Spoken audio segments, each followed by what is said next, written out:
menarik. Ada yang pernah dengar bahasa kasih? Bahasa cinta ada yang pernah dengar? Ada? Angkat tangan dong, boleh kalau ada yang pernah dengar. Baru aja. Nggak pernah dikasih I love you Pak sama istrinya?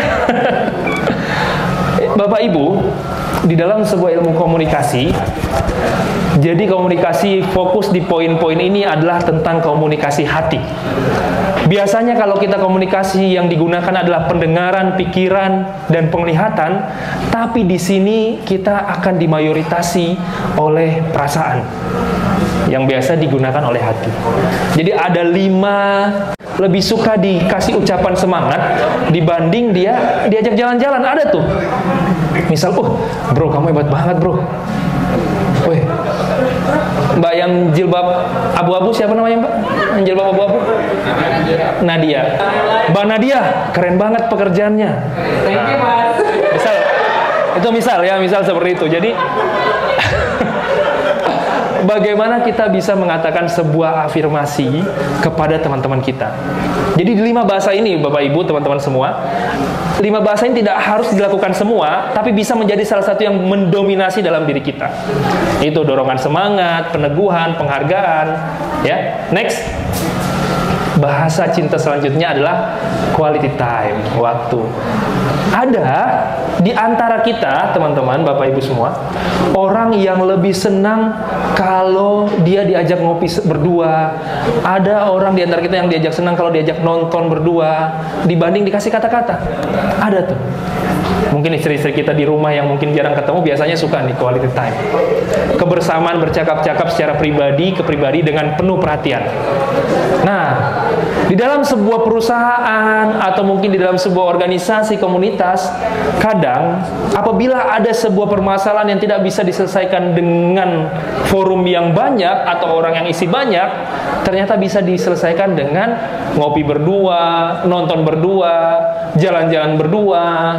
Ini yang dimaksud dengan quality time.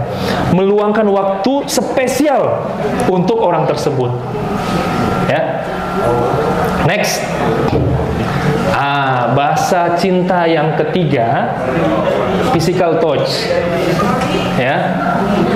Jadi ada beberapa orang yang senang sekali ketika dia disentuh. Sesama ya, laki-laki sama laki-laki, perempuan sama perempuan. Kecuali suami istri. Ini juga Pak, Bapak Ibu, ini komunikasi cinta ini juga biasa dipakai dalam rumah tangga. Bahkan dominasi di dalam rumah tangga antara suami dan istri. Mungkin ada istri kita atau suami kita, Bapak Ibu, yang dia paling senang disentuh tubuhnya. Ya dipegang kepalanya, ya, dipijit kepalanya, dipegang lehernya, atau dielus-elus, ya. Biasa ada pribadi-pribadi seperti itu. Nah, teman-teman kita juga mungkin ada yang senang sekali dirangkul. Ada nggak di antara kita ada orang yang senang sekali bersalaman? Jadi ada saya punya teman suka banget salaman. Ternyata itu adalah bahasa cintanya dia. Dia membuat sebuah keakraban dengan seseorang itu dengan bersalaman, dengan bergandengan, dengan berpelukan bahkan. Padahal baru aja salaman orang itu kan keluar sedikit salaman lagi. Nah, itu ada orang seperti itu. Karena bahasa cintanya adalah sentuhan. Ada pribadi-pribadi di antara kita yang senang sekali berkomunikasi, bahkan menerima komunikasi pelayanan. Ada orang misal habis berdebat, berkonflik, tiba-tiba ketika dibuatkan kopi tanpa dia minta, orang itu langsung tenang. Ada orang yang habis stres, mungkin habis banyak pekerjaan, tiba-tiba ada McD di meja kantornya, bahagia. Nah, ini yang dimaksud dengan pelayanan. Atau mungkin ada orang yang lagi capek banget, ya, pekerjaannya banyak, meja kantornya berantakan, akhirnya kita bantu membersihkan meja kantornya. Itu termasuk pelayanan. Yang kelima, next. Ini juga paling enak juga nih ya, receiving gift atau memberikan hadiah. Bagaimana kita bisa memberikan sesuatu kepada orang tersebut? Ada nggak orang di sini yang suka sekali diberi? Ada? Oh, suka semua kayaknya diberi ya. Apalagi ada orang-orang seperti ini. Begitu juga di dalam teman kerja kita.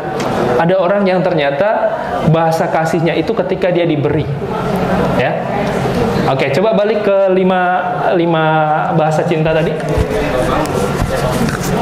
Nah, jadi 5 ini adalah bahasa cinta. Sekali lagi saya katakan bahwa ini tidak perlu menggunakan banyak ucapan lisan, tidak perlu banyak menggunakan visual dan pikiran, tapi mayoritas menggunakan hati. Ya. Begitu juga word of affirmation itu lisan, ya, itu menggunakan mulut, tapi mayoritas menggunakan hati. Beda misalnya saya bilang ke Mas siapa tadi nama bro? Kiki ya. Misal saya bilang Mas Kiki, I love you. Beda ya rasanya, karena dengan misalnya contoh begini, Mas Kiki, I love you. Nah, itu contohnya. Atau Mas Kiki semangat gitu. Jadi ada perasaan. Kalau tadi nggak ada rasa ya, itu hambar tadi. Itu contoh. Jadi ada perasaan yang disampaikan. Bayangin hidup lagi capek-capeknya, hidup lagi berat-beratnya, tiba-tiba ada teman, sahabat atau saudara yang mengatakan, semangat ya bro, insya Allah ada jalannya. Nah, misal seperti itu. Dengan hati, ya, dengan perasaan itu.